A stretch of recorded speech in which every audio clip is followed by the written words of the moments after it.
Bapak Ibu yang dikasihi Tuhan. Shalom. Haleluya, bersyukur kita datang di tempat ini. Tentunya kita datang di tempat ini karena kita merasakan kebaikan Tuhan, pertolongan Tuhan di dalam hidup kita. Maka sebab itu Bapak Ibu, mari kita persiapkan hati kita tertuju kepada Tuhan. Terima kasih Tuhan buat kesempatan Tuhan berikan kepada kami Tuhan.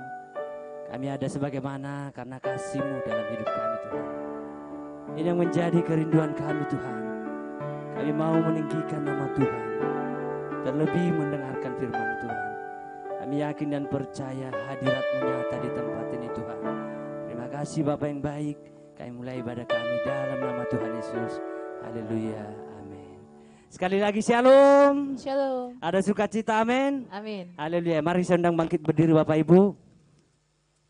Kita telah merasakan kebaikan Tuhan dalam hidup kita. Maka sebab itu mari kita bersukacita di dalam Tuhan. Kita memuji Tuhan.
Yes, yes, yes, aku suka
adalah umat tebusan Tuhan.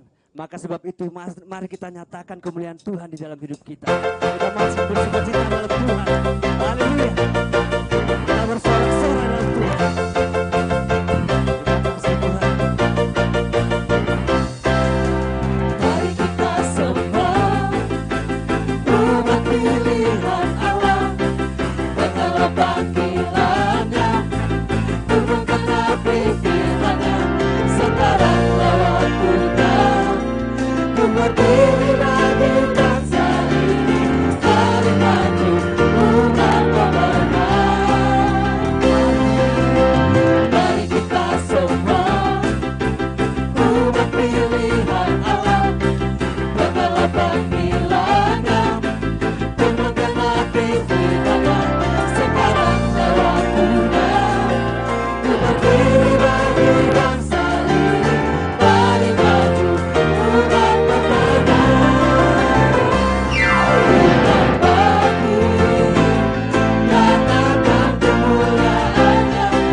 Tiba saatnya kita mendengarkan firman Tuhan.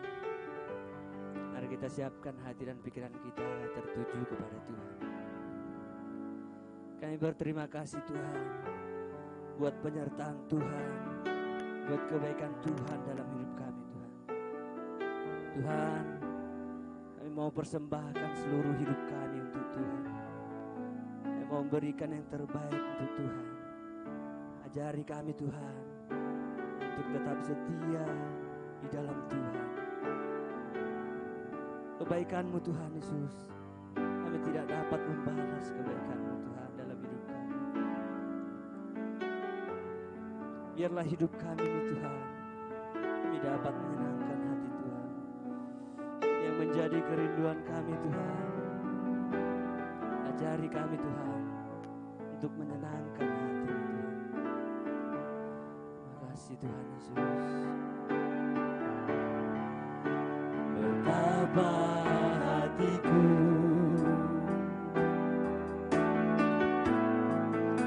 berterima kasih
Biar Tuhan yang memakai hidup kami Tuhan untuk kemuliaan nama Tuhan. Ajari kami Tuhan, supaya kami tahu Tuhan, apa yang menjadi isi hati Tuhan dalam hidup kami. Terima kasih Bapa yang baik. Sebentar lagi Tuhan kami akan mendengarkan firman-Mu.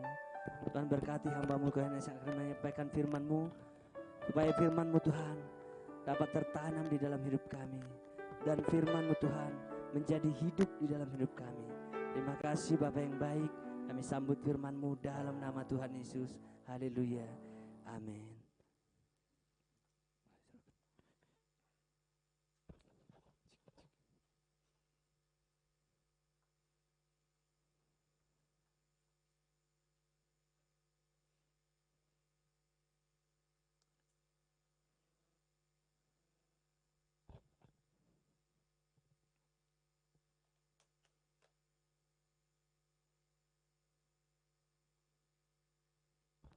Shalom saudara. Shalom, saudara merasa diberkati Tuhan pada siang hari ini? Amin. Ya saudara, siang hari ini kita akan merenungkan firman Tuhan yang berjudul Returning to Jesus, yang artinya kembali kepada Yesus. Nah kalau kita mau melihat saudara, kita akan melihat firman Tuhan di dalam kitab Lukas yang ke-17. Kitab Lukas yang ke-17 ini ada kisah mengenai ke-10 orang kusta. Nanti kita akan lihat saudara bagaimana latar belakang dari orang kusta ini, perjalanan Tuhan Yesus dan banyak aspek untuk kita bisa mengambil sebuah inti daripada firman Tuhan pada siang hari ini. Bahwa Tuhan telah memberikan kita sebuah janji yang berhak kita terima karena kita adalah kepunyaannya. Nah, saya akan bacakan saudara dari kitab Lukas yang ke-17, saya akan bacakan dari ayat yang ke-11 sampai 19, setelah itu kita akan mendalami firman Tuhan ini. Firman Tuhan berkata seperti ini, dalam perjalanannya ke Yerusalem, Yesus menyusur perbatasan Samaria dan Galilea. Ketika ia memasuki suatu desa, datanglah 10 orang kusta menemui dia. Mereka tinggal berdiri agak jauh. Ayat 13, dan berteriak, Yesus, Guru, kasihanilah kami. 14, lalu ia memandang mereka dan berkata, pergilah, perlihatkanlah dirimu kepada imam-imam.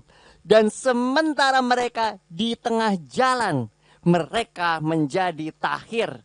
15, seseorang dari mereka ketika mereka melihat bahwa ia sembuh, kembali sambil memuliakan Allah dengan suara nyaring. 16, lalu ia tersungkur di depan kaki Yesus dan mengucap syukur kepadanya. Orang itu adalah seorang Samaria. 17. Lalu Yesus berkata, bukankah ke-10 orang tadi semuanya telah menjadi tahir? Di manakah yang 9 orang itu? Tidak adakah dari antara mereka yang kembali untuk memuliakan Allah selain daripada orang asing ini? Lalu ia berkata kepada orang itu, berdirilah dan pergilah. Imanmu telah menyelamatkan engkau. Amin. Ya, saudara, firman Tuhan ini menceritakan sebuah kisah bagaimana Tuhan Yesus di sini berjalan di perbatasan Samaria dan Galilea. Jadi kalau misalnya saudara mau melihat bagaimana orang ini, ke-10 orang ini tinggal di perbatasan ya saudara. Dan ke-10 orang ini sama-sama punya penyakit, apa saudara? Kusta. Nah, di sini kita bisa melihat bagaimana penyakit kusta ini adalah pada zaman dahulu saudara, penyakit yang diasingkan oleh masyarakat. Karena menurut kepercayaan mereka, orang yang punya penyakit kusta itu adalah orang yang dikutuk Tuhan. Mungkin saudara mikir, kayak apa sih diasingkan? Ya kalau saudara mau ingat waktu zaman COVID, bagaimana semua orang gak bisa bertemu satu dengan yang lain. Mereka ini diasingkan. Kenapa saudara? Karena mereka ini mempunyai penyakit kusta. Nah, saudara bisa melihat bagaimana di ayat yang ke-11. Dalam perjalanan Yesus ke Yerusalem menyusur perbatasan Samaria dan Galilea. Perbatasan antara Samaria dan Galilea itu berada di bagian tengah Israel pada zaman dahulu, pada zaman Alkitab. Secara geografis wilayah ini berada di antara bagian utara dan tengah Palestina kuno. Kalau saudara mau melihat Tuhan Yesus di sini, kenapa sih kok dia berjalan ke perbatasan? Ada beberapa hal penting secara historis, saudara. Bagaimana yang pertama, daerah perbatasan ini dihuni oleh campuran orang. Karena di perbatasan, jadi saudara bisa ketemu dengan orang Yahudi dari Galilea dan pastinya orang Samaria. Ya contoh saudara, waktu saya tinggal di Texas itu adalah perbatasan antara Amerika dan Meksiko. Jadi saudara, gak susah untuk ketemu orang Meksiko. Bahkan ketika saya berjalan gitu ya, itu banyak orang Meksiko yang memang mereka itu gak bisa bahasa Inggris. Mereka hanya bisa bahasa Spanyol. Nah saudara bisa lihat gambarannya, Tuhan Yesus berada di daerah di mana tempat itu di perbatasan dihuni oleh campuran orang. Kalau ketika saya waktu itu banyak sekali orang Latin Amerika dan orang Amerika, dan di situ banyak ketemu orang Yahudi dari Galilea, tapi juga banyak orang Samaria.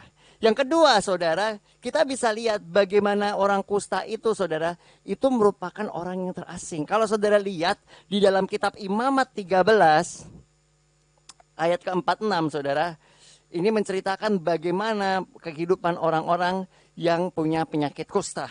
Dikatakan ia harus tinggal terasing di luar perkemahan tempat kediamannya. Daerah perbatasan itu dan daerah desa terpencil sering menjadi tempat di mana mereka diasingkan. Ada yang menarik, saudara. Yang pertama, penyakit kusta itu dilambangkan atau digambarkan pada zaman dahulu sebagai gambaran apa, saudara? Dosa. Makanya mereka harus diasingkan. Kusta sifatnya apa, saudara? Menyebar, merusak tubuh, membuat mereka terpisah dari lingkungan. Benar ya? Kalau kita lihat, dosa itu memiliki sifat yang sama. Yang pertama, menyebar dalam kehidupan manusia. Tahu dari mana, saudara? Firman Tuhan berkata, karena Adam berbuat dosa, maka semua orang jadi berdosa. Yang kedua, saudara, itu merusak jiwa. Kenapa, saudara? Sebelum Adam dan Hawa itu jatuh dalam dosa, mereka itu memiliki hubungan dekat dengan Tuhan, berjalan bersama-sama dengan Tuhan. Tetapi sejak mereka melakukan dosa, sejak dosa itu masuk, mereka jatuh ke dalam dosa. Adam ketika ditanya, Adam, di manakah engkau? Tuhan berkata, dia bilang apa? Kami bersembunyi. Kenapa, saudara? Karena kami malu dan takut. Jiwa mereka rusak, saudara. Dan ini adalah pemisah antara manusia dengan Tuhan. Alkitab berkata bahwa tangan Tuhan tidak kurang panjang untuk menolong. Telinga Tuhan tidak kurang tajam, tetapi yang memisahkan kamu dengan Tuhan adalah apa, saudara? Dosa. Nah, saudara bisa melihat dosa ini menghancurkan identitas manusia. Sama seperti orang kusta ini, saudara, identitas sosialnya dia hilang. Kenapa? Karena dia harus diasingkan. Dia nggak bisa lagi melihat keluarga mereka, nggak bisa tinggal di dalam rumah dengan keluarga mereka, tidak bisa tinggal di dalam komunitas mereka, entah dalam pekerjaan, entah dalam sekolah atau apapun itu, saudara, pendidikan apapun, mereka harus diasingkan. Dan dosa ini juga merusak martabat atau identitas yang Tuhan ciptakan menurut gambar dan rupa Allah. Kalau saudara ingat di kitab Kejadian 1 ayat 27, firman Tuhan berkata, Allah menciptakan manusia menurut gambarnya, dan menurut gambar Allah diciptakannya lah dia, laki-laki dan perempuan diciptakannya lah mereka. Gambaran Tuhan, saudara, bagaimana Tuhan mengingini manusia pertama kali itu untuk memiliki gambar dan rupa dia. Tetapi karena dosa masuk, maka itu membuat identitas mereka hancur. Mereka yang tadinya bisa menikmati segala sesuatu yang Tuhan sediakan di Taman Eden, seketika dosa itu masuk, akhirnya mereka harus menerima konsekuensi, saudara. Mereka harus diusir dari Taman Eden itu, rusak identitas dia. Yang kedua, saudara, firman Tuhan menyatakan di Roma 3 ayat 23, karena semua orang telah berbuat dosa dan telah kehilangan kemuliaan Allah. Identitas yang Tuhan berikan sebelum dosa masuk, bahwa manusia ini memiliki kemuliaan Allah, hidup berdampingan dengan Tuhan, itu hilang karena semua orang telah memiliki yang namanya dosa tersebut. Tapi ada hal yang unik kalau kita lihat dari cerita ini. Apa sih hal yang unik? Saudara tahu nggak? Pada zaman dahulu, orang Yahudi sama orang Samaria itu nggak bisa bersatu. Ya kan? Masih ingat cerita mengenai waktu Tuhan Yesus itu meminta air sama perempuan Samaria? Apa jawaban orang Samaria itu, saudara? Bagaimana mungkin engkau seorang Yahudi berbicara dengan aku seorang Samaria? Karena bagi mereka orang Samaria itu bukan golongan dari orang Yahudi atau orang yang dipilih Allah. Kalau saudara lihat di Yohanes 4 ayat 9 menyatakan ketika Tuhan Yesus berkata seperti itu, firman Tuhan berkata, sebab orang Yahudi tidak bergaul dengan orang Samaria. Tapi yang menarik, saudara, ketika mereka memiliki penyakit yang sama, mereka hidup di dalam tempat yang sama, diasingkan dalam tempat yang sama. Tadinya mereka nggak mau saling mengenal. Nggak mau hidup berdampingan. Karena apa? Ada strata, saudara. Kamu bukan orang Yahudi, kita nggak bisa berbicara dengan kamu.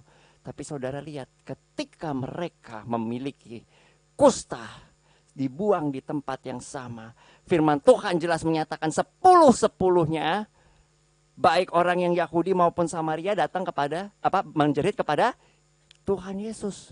Saudara bisa baca firman Tuhan tadi di ayat yang ke-12. Dikatakan, datanglah 10 orang kusta menemui dia di perbatasan. Dikatakan mereka tinggal berdiri agak jauh, karena pada saat itu nggak boleh saudara untuk mendekat karena mereka harus diasingkan. Dan dikatakan berteriak, Yesus Guru, kasihanilah kami. Udah nggak ada lagi pembatas saudara. Kenapa? Karena penyakit itu menyatukan mereka. Kenapa? Karena mereka hidup dalam keadaan yang sama. Jadi mereka udah gak mandang lagi. Tapi ada hal yang menarik saudara. Di ayat 14 kalau kita lihat. Lalu Yesus memandang mereka dan berkata, pergilah, perlihatkanlah dirimu kepada imam-imam. Yang saya mau tanya saudara, ketika Tuhan Yesus ngomong seperti itu, apakah mereka sudah menjadi sembuh? Belum. Dari mana kita tahu? Karena firman Tuhan berkata di ayat 14, sementara mereka di tengah jalan, baru mereka menjadi tahir. Kalau kita mau pakai akal sehat saudara, ketika Tuhan Yesus ngomong pergilah perlihatkanlah dirimu kepada imam-imam, mereka mestinya bertanya, apanya yang mau dilihatin? Orang masih kusta kok. Tapi mereka memiliki satu hal yang kita bisa pelajari, yaitu ketaatan. Ketika Tuhan Yesus berkata pergilah perlihatkan dirimu kepada imam-imam, langkah pertama, langkah kedua, langkah ketiga, langkah keempat, mereka belum sembuh saudara. Tetapi mereka tidak mundur dan tidak kembali kepada Yesus. Mana buktinya udah berapa langkah tapi masih belum sembuh-sembuh juga. Apa yang mau diperlihatkan? Tetapi mereka berjalan dengan iman. Dan karena iman itu saudara, mereka menerima apa yang mereka minta. Firman Tuhan berbicara sementara mereka di tengah jalan, mereka menjadi apa saudara? Tahir, mereka menjadi sembuh. Lalu tersungkurlah, dikatakan di sini, ayat 15. Seorang dari mereka ketika melihat bahwa ia sembuh, kembali sambil memuliakan Allah dengan suara nyaring. Lalu tersungkurlah ia di depan kaki Yesus dan mengucap syukur kepadanya. Orang itu adalah orang Samaria. Jadi saudara bisa lihat 10 ini logikanya gabungan antara orang Samaria dan orang Yahudi. Tapi kita bisa lihat, orang yang mengerti firman itu adalah orang Yahudi. Ketika dia disembuhkan, dia tidak lagi kembali kepada Tuhan Yesus. Firman Tuhan berkata di sini, ayat 17, lalu Yesus berkata, bukankah ke-10 orang tadi itu semuanya telah menjadi tahir? Tuhan Yesus lihat gak? Enggak, tapi Tuhan Yesus tahu. Semua mereka telah menerima apa yang mereka minta. Tetapi Tuhan Yesus menyayangkan satu hal. Tidak adakah di antara mereka yang kembali untuk memuliakan Allah selain daripada orang asing ini? Di manakah yang 9 orang itu? Di manakah yang 9 orang itu semuanya sudah menerima hal yang sama saudara? Mereka semua menjerit di waktu yang sama, meminta pertolongan Tuhan Yesus di waktu yang sama, mendengar firman di waktu yang sama, berjalan dengan bersama-sama. Tetapi hanya 1 orang yang kembali. Dan ini bukan orang sama, bukan orang Yahudi. Orang apa saudara? Samaria. Makanya Tuhan Yesus berkata, di manakah yang 9 itu selain daripada orang yang asing ini? Kenapa? Karena dia bukan bangsa Israel. Tetapi dia menerima apa yang dia minta karena iman. Ada satu hal yang mau kita pelajari saudara di sini. Bagaimana mereka saudara menerima apa yang mereka minta karena mereka datang kepada Yesus. Seandainya mereka tidak datang kepada Tuhan Yesus pada saat itu, mereka nggak akan menerima. Nah, saudara, kita akan melihat kitab Lukas kitab Ibrani yang keempat ayat 14 sampai dengan 16. Ibrani 4 ayat 14 sampai 16. Saya akan membaca ayat ini, setelah itu saya akan coba untuk menghubungkan dengan apa yang menjadi kehidupan kita. Karena kita sekarang mempunyai imam besar agung yang telah melintasi semua langit, yaitu Yesus, anak Allah. Baiklah kita teguh berpegang pada pengakuan iman kita. Sebab imam besar yang kita punya bukanlah imam besar yang tidak dapat turut merasakan kelemahan-kelemahan kita. Sebaliknya sama dengan kita, ia telah dicobai, hanya saja ia tidak berbuat dosa. 16. Sebab itu marilah kita dengan penuh keberanian menghampiri tahta kasih karunia, supaya kita menerima rahmat dan menemukan kasih karunia untuk mendapatkan pertolongan kita pada waktunya. Mereka pada saat itu, saudara, yang ke-10 orang ini, itu dapat sanksi sosial. Apa, saudara? Diasingkan, dianggap terkutuk. Orang yang sudah dianggap terkutuk ini, saudara, memiliki keberanian untuk datang kepada siapa, saudara? Tuhan Yesus. Meminta kepada Tuhan Yesus. Karena keberaniannya itu, karena imannya itu, dan ketaatannya itu, ketika mereka disuruh mempertunjukkan diri kepada imam-imam, mereka menerima kesembuhan. Saudara lihat, zaman ini Tuhan Yesus belum mati untuk menebus dosa mereka. Sama seperti kita sekarang. Kalau kita berbeda, kita hidup di dalam kasih karunia. Kenapa? Karena Tuhan Yesus sudah mati untuk menebus dosa kita. Makanya kalau kita lihat di firman Tuhan dibilang, karena kematiannya lah dia ini mempersatukan kita dengan Tuhan. Nah, kalau orang yang hidup, saudara, pada saat itu yang terasing, yang di label, saudara, orang yang terkutuk, dia memiliki keberanian dan bisa menerima kesembuhan, saudara. Apalagi kita, firman Tuhan dikatakan, yang telah memiliki imam besar agung. Ketika mereka menjerit, Tuhan Yesus mengetahui kebutuhan mereka. Dan Tuhan Yesus menyembuhkan mereka semua, saudara. Tanpa pilih-pilih, oh ini kan bukan orang Yahudi, kenapa disembuhin duluan? Enggak. Firman Tuhan berkata, Tuhan Yesus bilang, bukankah semuanya orang telah menjadi sembuh? Mana yang 9? Dan yang kedua, saudara, kita bisa melihat di sini bagaimana firman Tuhan menyatakan di ayat 16, marilah kita dengan penuh keberanian menghampiri tahta kasih karunia.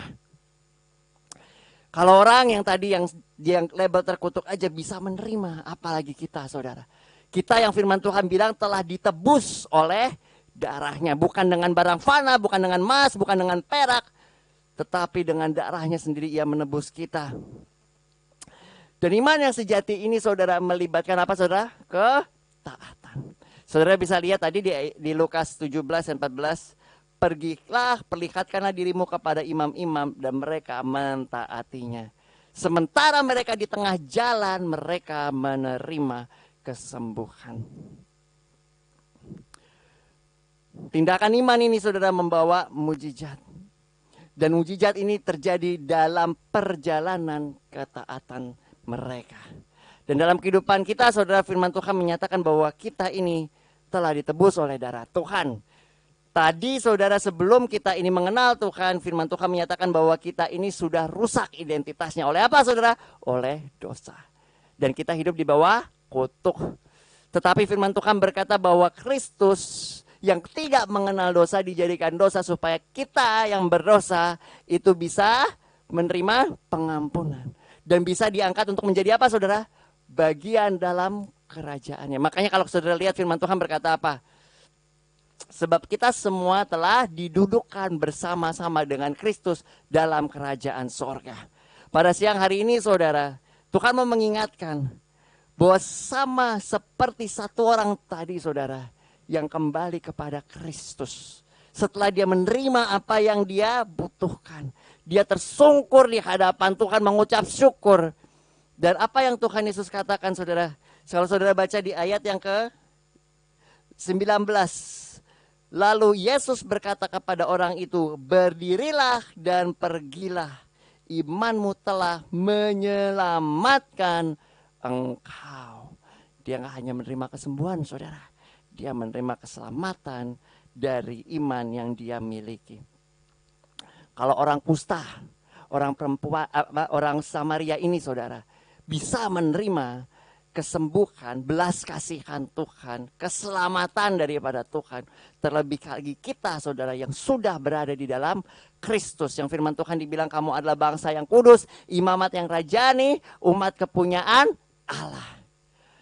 Kita mau saudara untuk merenungkan firman Tuhan ini, bagaimana Tuhan telah melakukan segala sesuatu sehingga kita berhak menerima semua yang dijanjikan Tuhan. Firman Tuhan berkata bahwa Roh Kudus merupakan materai sampai segala janji kepenuhan Kristus itu ada di dalam kita dan digenapi. Apapun janji yang Tuhan berikan saudara, ketika kita memiliki ketaatan sama seperti 10 orang ini, kita berhak untuk menerima dan kita bisa menerimanya. Orang yang tadi 10 orang ini saudara yang dianggap diasingkan, terkutuk saudara, bisa menerima, apalagi kita yang ada di dalam Kristus. Ketika kita mau memiliki ketaatan, ketika kita mau datang kepada Kristus, dengan ketaatan kita melakukan apa yang menjadi kehendaknya, maka jaminan adalah Tuhan akan memberikan apa yang kita minta. Mungkin bukan pada saat ini, mungkin sama seperti orang kusta tadi. Mereka ketika meminta berteriak, tidak pada saat itu juga mereka sembuh. Tetapi ketaatan mereka membawa kesembuhan. Demikian juga ketaatan yang ada dalam diri kita membawa janji Tuhan itu direalisasikan dalam kehidupan kita. Saya mau mengundang saudara untuk pemusik dan singer maju.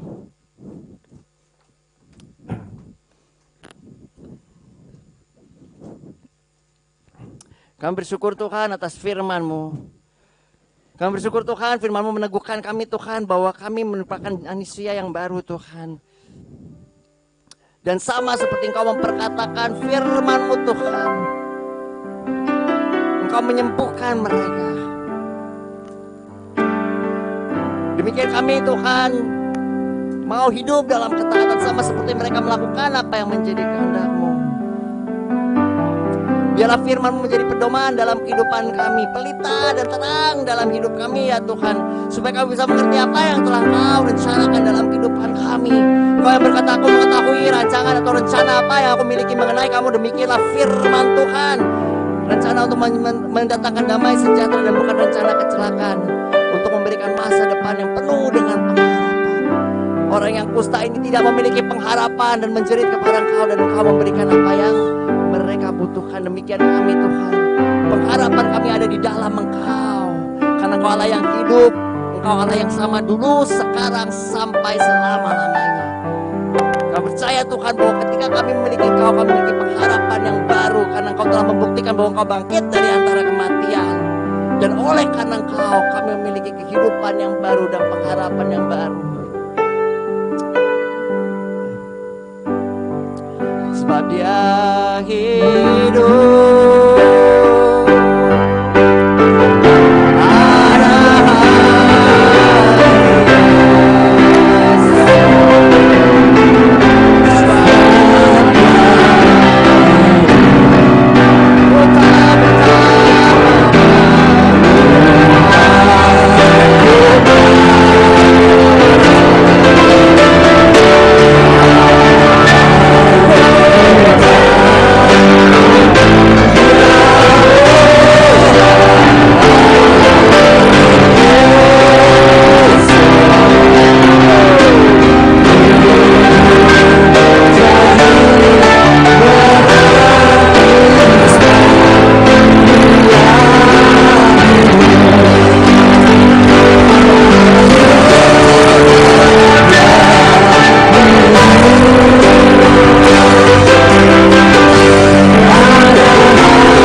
dalam kehidupan kita. Dia membantu kita untuk berdoa dengan keluhan yang tidak terucapkan. Dia mengundang saudara untuk berdoa di dalam roh, saudara. Berdoa dalam bahasa roh, mengungkapkan isi hati kita kepada Tuhan. Karena firman Tuhan berkata bahwa Dia memberikan rohnya untuk menuntun kehidupan kita, untuk mengajar kita, untuk memberikan kita pikiran yang baru, untuk memberikan kita hati yang baru sesuai dengan kerinduannya. Mari saudara kita kembali ya.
mujizat-Mu Tuhan.